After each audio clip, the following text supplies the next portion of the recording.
الحمد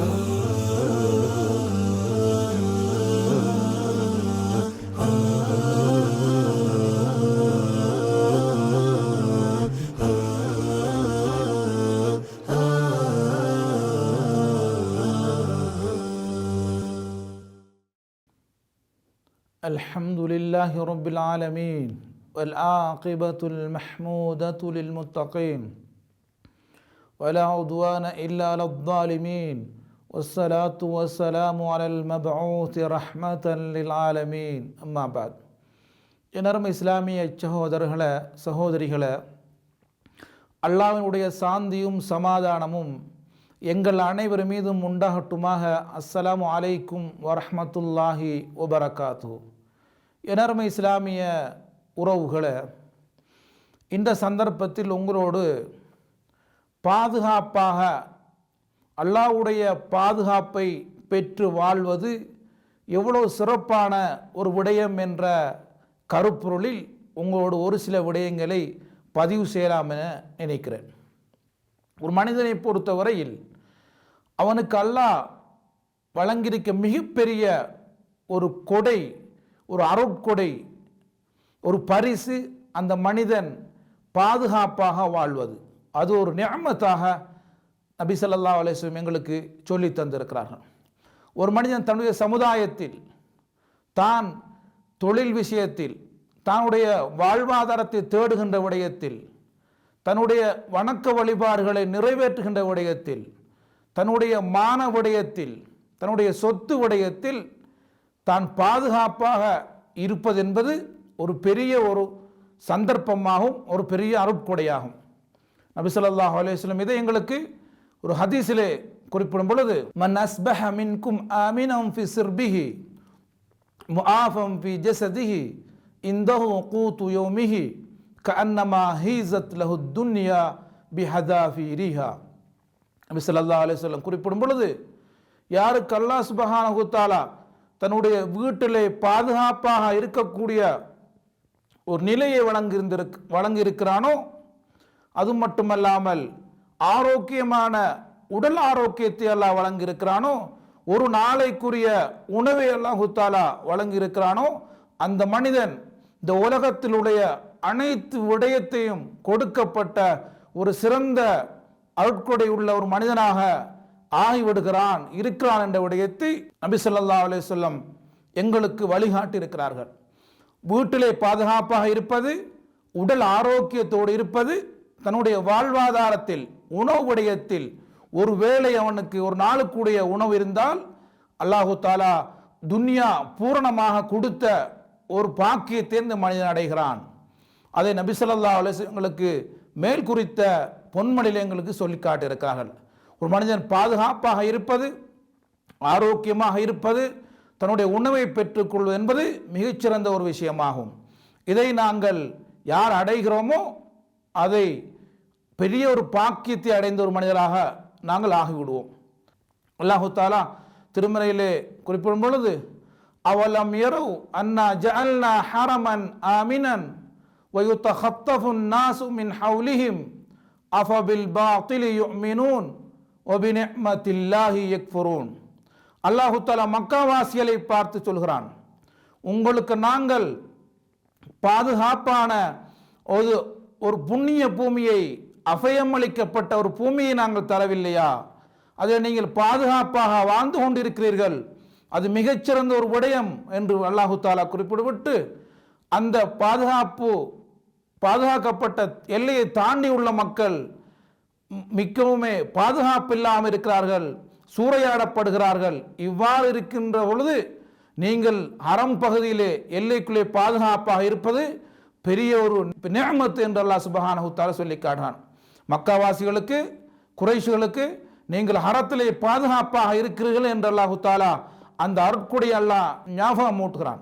ஆகவே ஒரு மனிதர் யார் பாதுகாப்பாக ஒரு இடத்தில் இருக்கிறார்களோ அது பெரிய ஒரு அருட்கொடை.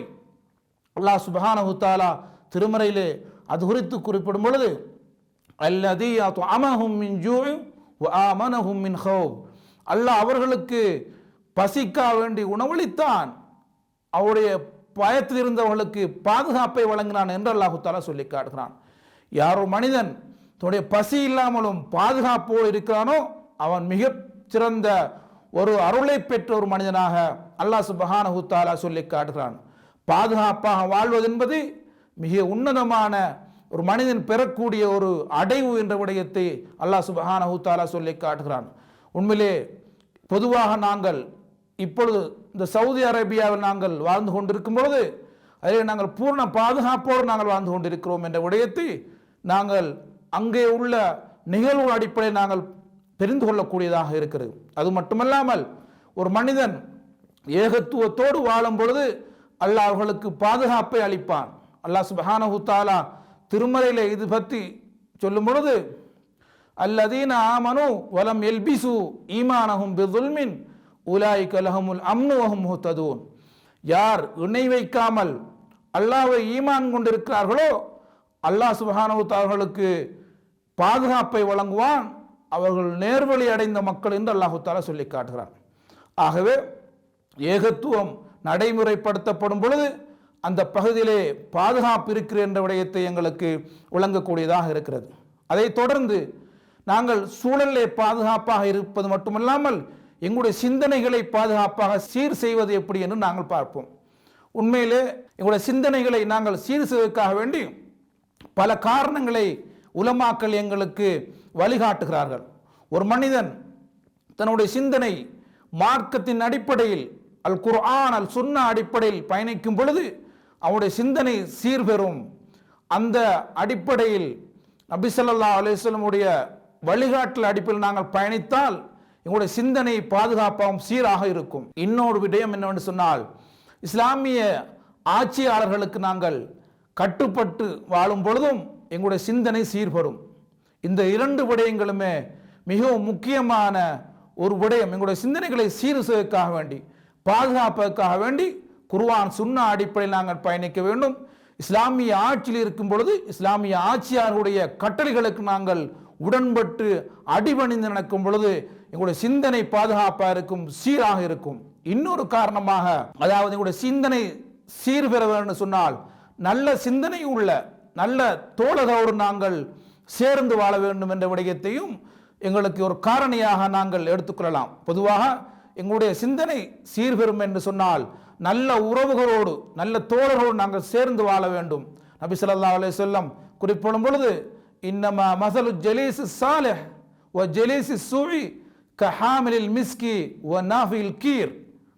நபி ஸல்லல்லாஹு அலைஹி வஸல்லம் அவர்கள் குறிப்பிடுகிறார்கள், நல்ல தோழனுக்கும் கெட்ட தோழனுக்கும் என்ன உதாரணம் என்று சொன்னால், ஒரு மனிதர் அதாவது வாசனை திரவியம் விற்கின்ற ஒரு மனிதனுக்கும் அதாவது இரும்பு பட்டறையில் வேலை செய்கின்ற ஒரு மனிதனுக்கும் ஒப்பான உதாரணமாகும். ஏனென்று சொன்னால், நீங்கள் நல்ல மனிதரோடு சேரும் பொழுது, அதாவது வாசனை திரவியம் விற்கின்ற ஒரு மனிதரோடு சேரும் பொழுது அவரிலிருந்து நீங்கள் வாசனை திரவியத்தை நீங்கள் வாங்கி கொள்ள முடியும், அல்லது ஆக குறைந்தது அவர் உங்களுக்கு நன்கொடையாக தர முடியும். அதுவும் இல்லை என்று சொன்னால் அவரிலிருந்து நல்ல வாசனை உங்களுக்கு வரும், அந்த வாசனை உங்களை அடையும் என்ற விடயத்தை ஸல்லல்லாஹு அலைஹி வஸல்லம் குறிப்பிட்டார்கள். கெட்ட நண்பனை பொறுத்தவரையில் பட்டறையில் வேலை செய்கின்ற ஒரு மனிதனை போன்றவன். அவன் வேலை செய்யும் பொழுது அதிலே நெருப்பு வந்து எங்களை எரித்துவிடக்கூடும், அல்லது அவனிலிருந்து கெட்ட வாடை எங்களுக்கு வரும், அதை நாங்கள் பெற்றுக்கொள்ள முடியும் என்ற விடயத்தை ஸல்லல்லாஹு அலைஹி வஸல்லம் சொல்லி, பொதுவாக ரசூலுல்லாஹி ஸல்லல்லாஹு அலைஹி வஸல்லம் எங்களுக்கு என்ன வழிகாட்டுகிறார் என்று சொன்னால், நல்ல மனிதரோடு சேரும் பொழுது எங்களுடைய நல்ல விளிம்பி எங்களோடு நாங்கள் வாழ முடியும், நல்ல பண்புகள் எங்களுக்கு வரும். கெட்ட உறவோடு சேரும் பொழுது எங்களுடைய சிந்தனைகள் மாறும், அதே மாதிரி எங்களுடைய விளிம்பியங்கள் மாறிவிடும் என்ற விடயத்தை ரசூலுல்லாஹ் எங்களுக்கு வழிகாட்டி இருக்கிறார்கள். ஆகவே எங்களுடைய பாதுகாப்பான சூழலில் இருப்பது மட்டுமல்லாமல் பாதுகாப்பான சிந்தனையில் சீரான சிந்தனையில் நாங்கள் பயணிக்க வேண்டும். இந்த அடிப்படையில் அல்லாஹ் சுப்ஹானஹு தஆலா எங்களுக்கு பாதுகாப்பான ஒரு சூழலையும் அதே மாதிரி சிந்தனையை சீர் செய்து குர்ஆன் சுன்னா அடிப்படையில் பயணிக்கிற நன்மக்களாக அல்லாஹ் தஆலா எங்கள் அனைவரையும் ஆக்கி அருள்வானாக. ஹாதா மா இந்தி அல் இல்மு இந்தல்லாஹ் வ ஆஹிரு தஅவானா அனில் ஹம்துலில்லாஹி ரப்பில் ஆலமீன்.